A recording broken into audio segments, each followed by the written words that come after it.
अब बताओ राउंड में कभी कोना मिलेगा? तो इसीलिए ध्यान दो और जान लो, दोबारा इस तरह का हरकतें बिल्कुल भी बर्दाश्त होने वाला बात नहीं। और अभी तो हम समझा दे, 1 तारीख से हमारे पास समझाने के लिए भी टाइम नहीं होगा। जितना समझाने का रहता है बस यही, 9th में बच्चे आते हैं उसको बड़ा ही अनसेफ तरीके से आते हैं, तुम लोग खुद को ही देख लो। फिर उसको बताना पड़ता है कि तुम 9th में हो, इसका क्या मायने है। तो हम लोग एक छोटा रिवीजन संयोजन का करते हुए खत्म करते हैं और वियोजन की तरफ चलते हैं। रेडी हो तुम लोग? पॉइंट वाइज ध्यान देंगे हम लोग। तो सबसे पहले चौथा नंबर समीकरण, 3 समीकरण हम लोग लिख चुके हैं। क्या चीज? Mg + O2 क्या बना बच्चों? फिर लेड नाइट्रेट PbNO3 का होल ट्वाइस और पोटेशियम आयोडाइड बन गया क्या चीज? Potassium nitrate plus lead iodide. यही दूसरा समीकरण था। तीसरा समीकरण था H2SO4 प्लस Zn क्या बन गया बच्चों? Zn plus H2। ये 3 समीकरण पहले लिख चुके हैं। क्या समझाने के लिए? गुणों को समझाने के लिए। ये समीकरण किन 3 गुणों को बताता था बच्चों? ताप में परिवर्तन, अवस्था में परिवर्तन, रंग में परिवर्तन। ये बताता था अवक्षेप का निर्माण। क्या बताता था? और ये क्या बताता था? गैस का निर्माण। इतना बात पता चल चुका है, इसमें कोई दिक्कत? बहुत बढ़िया। चौथा समीकरण एंट्री हो रहा है, सब रेडी हो? Yes sir. ध्यान देना, ये चौथा समीकरण थोड़ा सा बड़ा रहेगा लेकिन रहेगा एक ही बात है। जैसे कैल्शियम अकेले है, इसको दो इलेक्ट्रॉन बाहर है, ऑक्सीजन को 2 इलेक्ट्रॉन लेना था, तो कैल्शियम जुड़ गया ऑक्सीजन से और बना लिया क्या चीज? Calcium oxide. अब बताओ ये क्या है? संयोजन अभिक्रिया है कि नहीं है? Yes sir. इसीलिए तो इसमें उदाहरण दिया हुआ है। तो इसको, ये जो कैल्शियम ऑक्साइड है, इसको बोला जाता है quick lime. Quick lime means चूना, यानी कि इसको कली चूना बोला जाता है। क्या बोला जाता है? कली चूना। बात आ रहा है समझ में? yes. अब इसी को फिर से आगे लेके चलते हैं। क्या चीज? कैल्शियम ऑक्साइड को पानी में मिला दिए।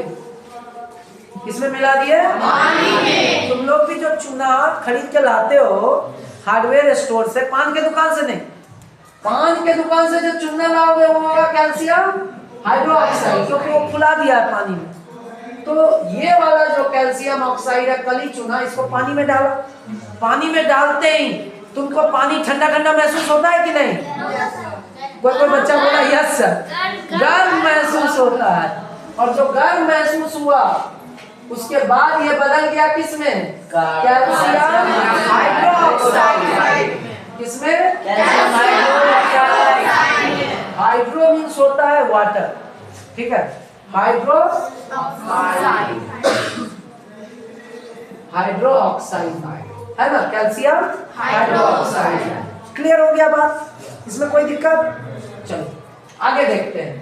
ये कैल्शियम हाइड्रोक्साइड को हम उठा के ले आए, और जब हम इसको चुनते कहीं पे, चुनाटना माने बुझते हो? सफेदी करना। जब हम कहीं दीवार पर उपयोग किए इसका पानी के साथ मिला करके, तो फिर ये नहीं है, ये व्हाइट सीमेंट है। व्हाइट सीमेंट और चूना में अंतर है, ठीक है? खैर आगे चल के सीमेंट बताएंगे। सीमेंट में भी कैल्शियम ऑक्साइड का ही यूज होता है, खैर वो बाद में बात करेंगे। अभी फिलहाल चलते हैं कैल्शियम ऑक्साइड को।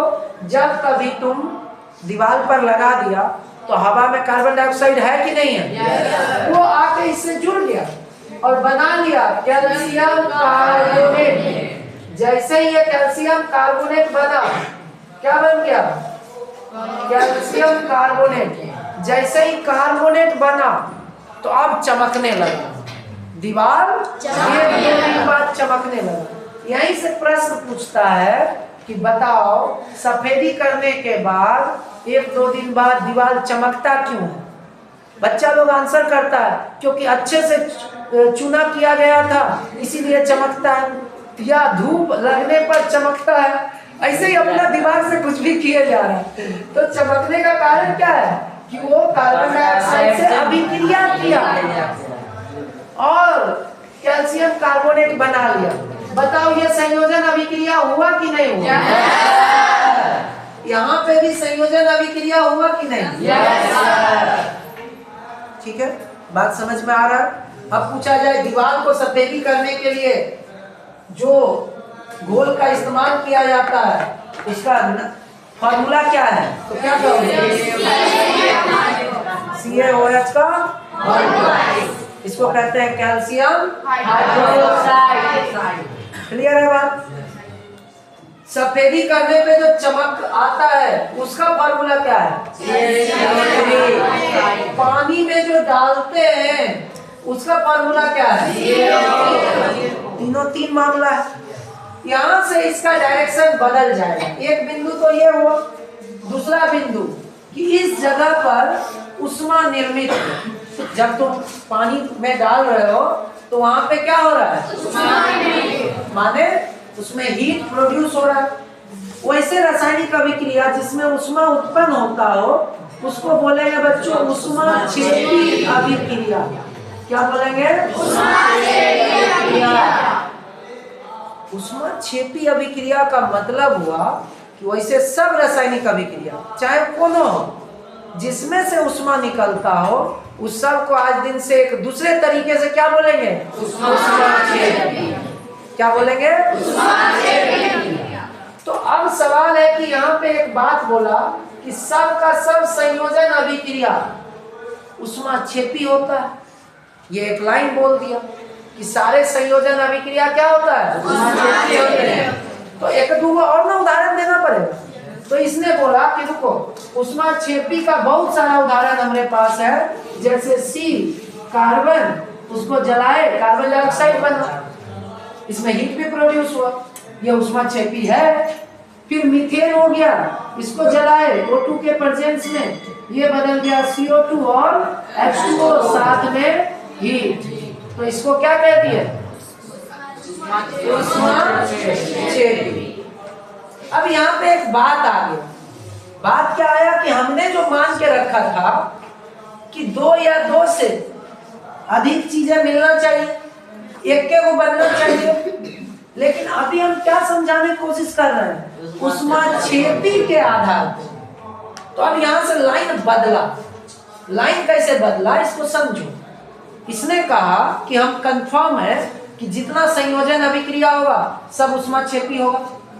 ये क्लियर कर दिया कि जितना भी संयोजन अभिक्रिया होगा वो सब का सब उष्माक्षेपी होगा। तो अब दो चार पांच को उष्माक्षेपी और ले लिया जिसके अंदर उष्मा निकलता हो, जैसे लकड़ी को जलाना, LPG को जलाना, ये सब जिसमें से उष्मा निकलता हो जिसको दहन कहते हो, इसको ले लिया और बोला कि इसमें से भी दहन निकलता है, उष्मा निकलता है, और इसमें से भी उष्मा निकलता है। इससे एक बात उसने निष्कर्ष निकाला कि यहाँ पर भी पक्का संयोजन ही हुआ है। बात समझ में आ रहा है? चूंकि संयोजन अभिक्रिया में क्या निकलता है? उष्मा। और यहाँ पर भी क्या निकल रहा है? उष्मा। इसलिए इसको भी ये मत देखो कि दो या दो से अधिक में बदला कि नहीं, एक के वो बना कि नहीं, ये देखो कि उष्मा निकल रहा है ना। और उष्मा कहाँ निकलता है? संयोजन में। इसलिए ये वाला क्या है? संयोजन अभिक्रिया है। यही बात सीखना था। बिना सीखे हुए इस बात तक तुम पहुंच पाओगे? तो सबसे पहले क्या है? संयोजन अभिक्रिया। संयोजन अभिक्रिया में क्या हुआ? उष्मा निकला। उष्मा निकला तो हमने कंक्लूजन निकाला कि जितना संयोजन अभिक्रिया है सब में क्या निकलेगा?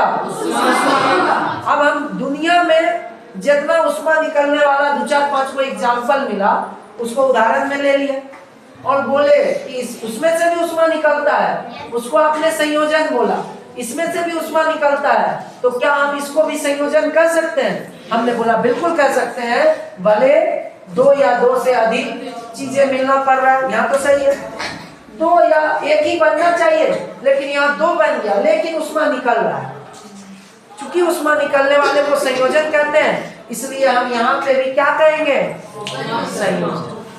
बात आ रहा है समझ में? अरे आ रहा है? yes, यही इस टॉपिक का मूल मकसद था, संयोजन अभिक्रिया को जानना। और संयोजन अभिक्रिया का गुण कैसा होता है, ऊष्माक्षेपी। इसी बात को समझना हमारा क्या था, काम था। इस टॉपिक, हर टॉपिक में पढ़ना क्या रहता है ये सीखना बहुत जरूरी है, नहीं तो बहुत मुश्किलें हो जाएगी। सबको याद रहेगा?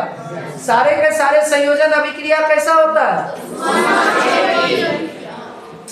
अब ऊष्माक्षेपी जहां जहां है उसको हम क्या बोल देंगे, संयोजन अभिक्रिया। यही दोनों को पकड़ के रखना। बात कुछ समझ में आई? इसको समीकरण नंबर क्या बना दोगे, 4। ये तीनों रहेगा 4 में, 4 का इसको ए बना दोगे, इसको बी बना दोगे और इसको सी बना दोगे। लेकिन इसको 4 नंबर समीकरण में ही रहने दोगे। 4 नंबर समीकरण किस बात को बताने के लिए है, ऊष्माक्षेपी होने या संयोजन अभिक्रिया के होने का मतलब है ये वाला। क्लियर हो गया?